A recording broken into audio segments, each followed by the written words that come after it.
G'day, I'm Grarock. How are you? I am deep in a wilderness gorge and I'm going to do my episode 7 of Alone Australia recap. So we start at day 12 and there's 5 of us remaining, and it shoots straight to Chris. And the previous episode actually had Chris saying, I want to leave on a high, but I'm going to sleep on it. And you know, first out of the gate we've got him there, and he starts with this beautiful, I guess, speech about the highs and the lows, and that he just loves being out in nature. He's let his Alice in Wonderland, Peter Pan, really unleash, but I think with his PTSD he needs more outlets to sort of distract himself from those, even though he thrives in nature. And so he's decided it is time for him to leave, and we see him get out the sat phone and off Chris goes. And it's been an absolute wonder watching Chris, and I have such respect for him. He has just opened up a world of PTS that I haven't been aware of. I had a friend who sadly lost his battle with PTS, and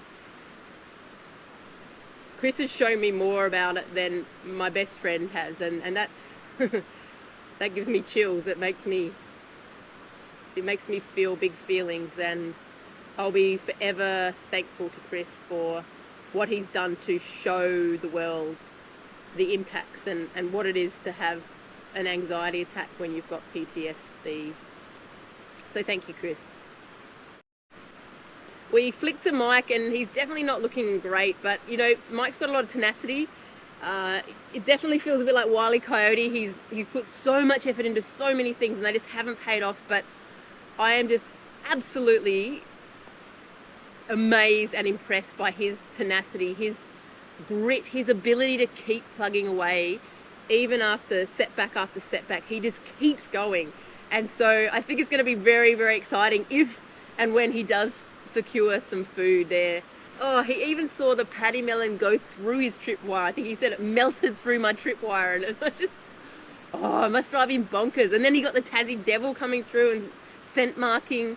We flash to Mike having a med check, which I think is the first time we've seen that happen. He's lost a chunk of weight. That's got to scare you, I reckon, when they start to tell you that you are losing weight. I mean, obviously he knows he's losing weight, but once the medic starts to say you're losing weight, that's even scarier. Then we see him, he finally catches something, he gets the eel, and then I'm not quite sure what happened there. I couldn't quite tell with the footage. Is he was trying to cut the line so that he could get it onto the bank, and he even gets his hand on the eel, and then it gets away. And I was actually really impressed that he just didn't lose his shit completely at this point, because there's only so many times you can keep hitting a wall again and again and again and just keep getting back up and pushing through, and I've actually been really impressed with that.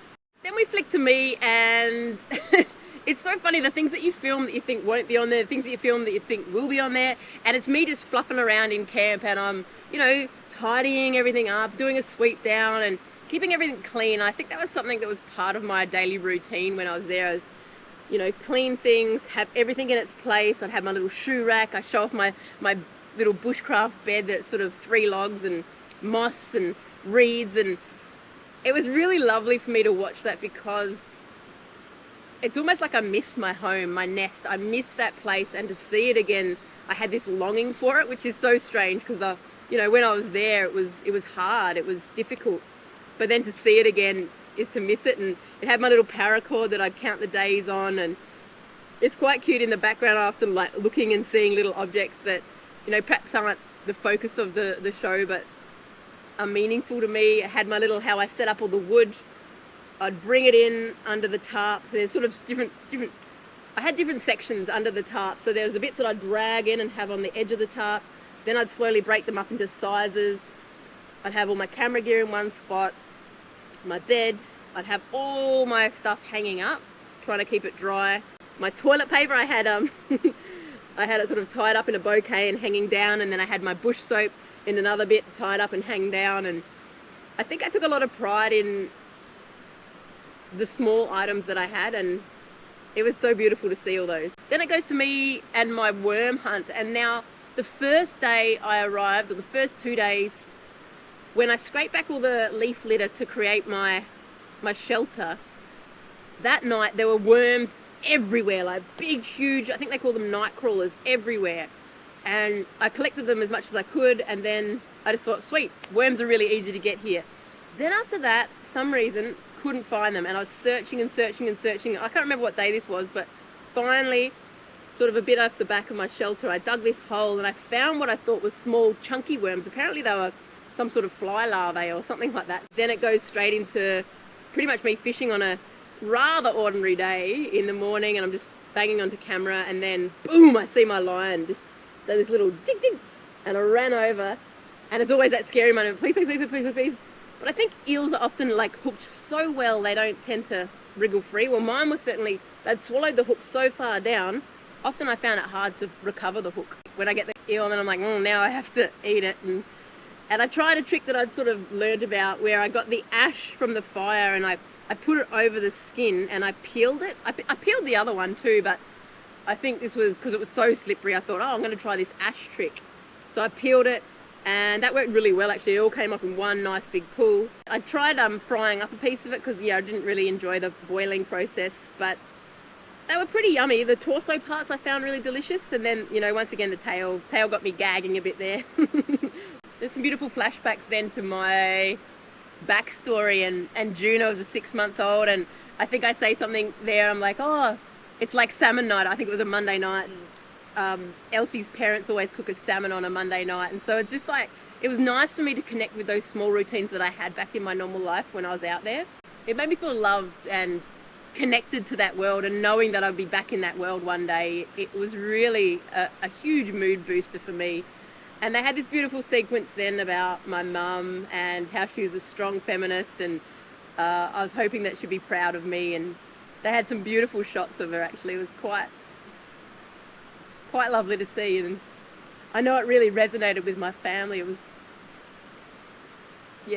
really beautiful. There was a shot of me and my brother and my mum, and my brother even said that, some of his colleagues had been like, is that you? And I think that's the biggest thing that I'm getting out of this. Like, the whole alone experience and being on your own was profound and life-changing, but it continues to be as the show's going to air. People from my past that I've loved but somehow fallen away from have reached out to me, or the impact that it's had on my family has just been phenomenal. The little possum family, and Elsie was just over the moon with that, and her parents were so excited to, the little references, I think, and showing how much these people mean to me, and personally for me, realizing how much these people mean to me has just been such a gift. I'm tearing up just thinking about it, to be honest. But it's beautiful. It's this special little tribute to Helen, my mum, and it was just really touching. There I am, I'm out in nature, I'm getting emotional, but I love that. I love the big feelings when I'm out here. It's so nice. Then we cut to Michael, and it's a Sunday, and he's trying to keep his routine, so he's having his special Christian service, and he sings Amazing Grace, and I love the line, he's like, I'm God's children, so my voice will be beautiful to him. And it was so beautiful, because then, his singing was a little bit hectic, but yeah, it was still beautiful.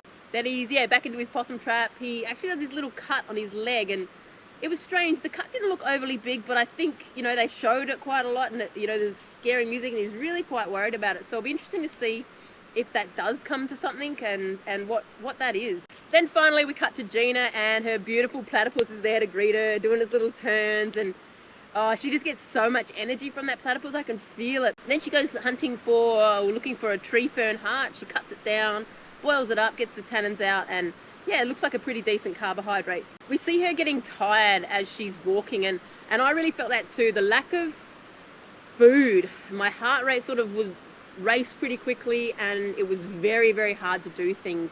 And anyway, she comes back to camp, she starts fishing, and boom, she catches a trout, and she cooks it to perfection with her salt, and it's a profound moment for her. It's this proof that she can stay there, and I think she has a line something like, I can stay forever now, and that is scary. I'm excited to see Gina now. She set up shop, she's staying forever, and it's really exciting now to watch this part and be like, how's everyone going? There's only 4 of us left, and what's going to happen next? It's just so exciting. I'm loving watching this. I'm loving not knowing, where other people will come in the competition. Anyway, thanks so much for watching, and I'll catch you next episode.